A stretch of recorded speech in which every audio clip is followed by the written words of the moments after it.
हमारे घरों में अक्सर अलग अलग देवी देवताओं की मूर्तियां और चित्र लगे होते हैं। कोई सोचता है कि जितने अधिक देवता घर में होंगे उतनी ही जल्दी सुख समृद्धि आएगी। लेकिन क्या सचमुच ऐसा होता है? क्या हर जगह मूर्तियां और चित्र लगाना उचित है? आज की इस कथा में भगवान शिव स्वयं एक भक्त को यह उपदेश देते हैं कि घर में देवी देवताओं की तस्वीरें और मूर्तियां कैसे रखनी चाहिए और इसका जीवन पर क्या प्रभाव पड़ता है। नमस्कार दोस्तों, आप सभी का हमारे YouTube चैनल संपूर्ण ज्ञान भंडार पर एक बार फिर से हार्दिक स्वागत है। अगर आप सच में भगवान शिव के सच्चे भक्त हैं तो कृपया वीडियो को लाइक करें और कमेंट में हर हर महादेव जरूर लिखें। हे भगवान शिव, जो भी इस वीडियो को लाइक करेंगे, अपने मित्रों के साथ शेयर करेंगे और कमेंट में हर हर महादेव लिखेंगे, उनका जीवन खुशियों से भर दे। प्राचीन काल की बात है। वाराणसी में सुदामा नाम का एक भक्त रहता था। वह बहुत श्रद्धालु था और हर देवी देवता की पूजा करता था। उसने अपने घर के हर कोने में अलग अलग मूर्तियां और चित्र लगा रखे थे। किसी स्थान पर लक्ष्मी जी की मूर्ति, कहीं सरस्वती माता का चित्र, तो कहीं गणेश जी और हनुमान जी की तस्वीर। सुदामा सोचता था, जितने अधिक देवता होंगे उतनी जल्दी मेरी सभी इच्छाएं पूरी होंगी। लेकिन कुछ समय बाद उसके घर में कलह बढ़ने लगी, मानसिक अशांति फैलने लगी और व्यापार भी बिगड़ने लगा। हताश होकर वह शिव मंदिर गया और शिवलिंग के सामने गिरकर बोला, हे महादेव, मैं हर देवी देवता की पूजा करता हूं, फिर भी मेरे जीवन में शांति क्यों नहीं है? कृपा करके मुझे सही मार्ग बताइए। तभी मंदिर में दिव्य प्रकाश फैला और भगवान शिव प्रकट हुए। उन्होंने सुदामा की ओर देखकर करुणा से कहा, वत्स सुदामा, भक्ति का अर्थ है एकाग्रता। यदि मन इधर उधर बिखर जाए तो पूजा फलदायी नहीं होती। सुनो, मैं तुम्हें 5 बातें बताता हूं जिन्हें हर भक्त को ध्यान रखना चाहिए।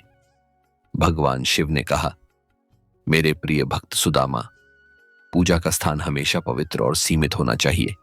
घर में एक ही स्थान को पूजा के लिए चुनो और उसी को अपना देवालय बना लो। जब तुम हर जगह मूर्तियां और चित्र रख देते हो तो ऊर्जा बिखर जाती है और ध्यान केंद्रित नहीं हो पाता।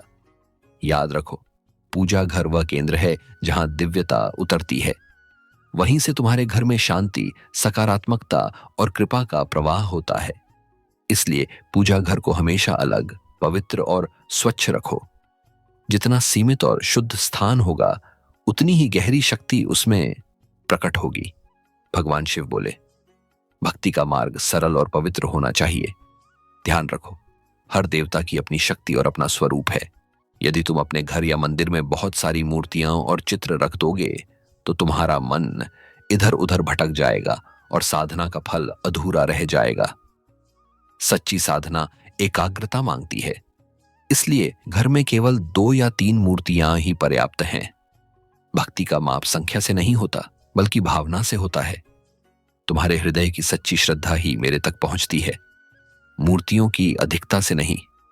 याद रखो, कम में ही पूर्णता है। सीमित मूर्तियां, परंतु असीम प्रेम और निष्ठा, यही सच्ची भक्ति है। भगवान शिव ने उपदेश देते हुए कहा, मेरे बच्चे, पूजा का स्थान हमेशा पवित्र और शुद्ध होना चाहिए। जो मूर्ति या चित्र टूट जाए या पुराना होकर अपवित्र हो जाए, उसे कभी पूजा स्थान पर न रहने दो। ऐसी मूर्तियों को श्रद्धा के साथ नदी में प्रवाहित कर दो या पीपल के नीचे विसर्जित कर दो। याद रखो, अपूर्ण और टूटी फूटी मूर्तियां सकारात्मक शक्ति नहीं देती, बल्कि घर में नकारात्मक ऊर्जा फैलाती हैं। पूजा स्थान पर वही मूर्ति रखो जो पूर्ण और निर्मल हो। भक्ति का आधार बाहरी वस्तुएं नहीं, बल्कि तुम्हारी सच्ची भावना है। इसलिए स्थान को स्वच्छ रखो और पूजा को शुद्ध भाव से करो। यही तुम्हें मेरे और निकट ले जाएगा। भगवान शिव बोले, याद रखो, केवल एकाग्र भक्ति से ही मेरी कृपा प्राप्त होती है। यदि तुम हर दिन अलग अलग देवताओं की पूजा करते रहोगे तो तुम्हारा मन स्थिर नहीं हो पाएगा। सबसे पहले अपने इष्ट देव को चुनो और उसी के प्रति निष्ठा रखो। जब मन स्थिर होगा तभी अन्य देवताओं का स्मरण भी सार्थक होगा।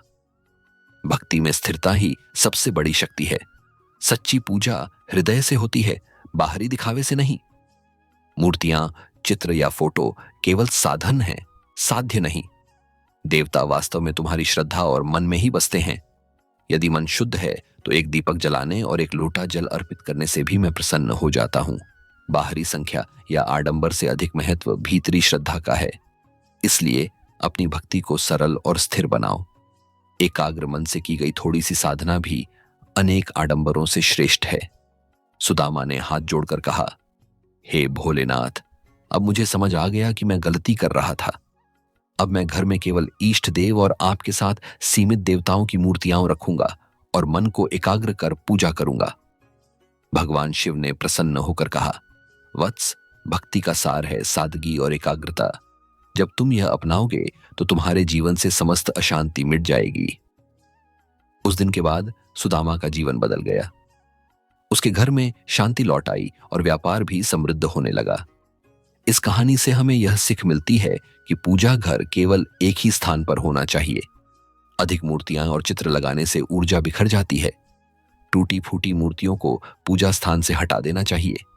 इष्ट देव का चुनाव करके एकाग्र भक्ति करनी चाहिए। भगवान संख्या से नहीं, श्रद्धा से प्रसन्न होते हैं। भगवान शिव हमें सिखाते हैं, भक्ति को सरल रखो, मन को एकाग्र रखो, तभी ईश्वर की कृपा प्राप्त होगी। अगर यह कथा आपको प्रेरणादायक लगी हो तो इसे लाइक करें, शेयर करें और हमारे चैनल संपूर्ण ज्ञान भंडार को सब्सक्राइब करना न भूलें।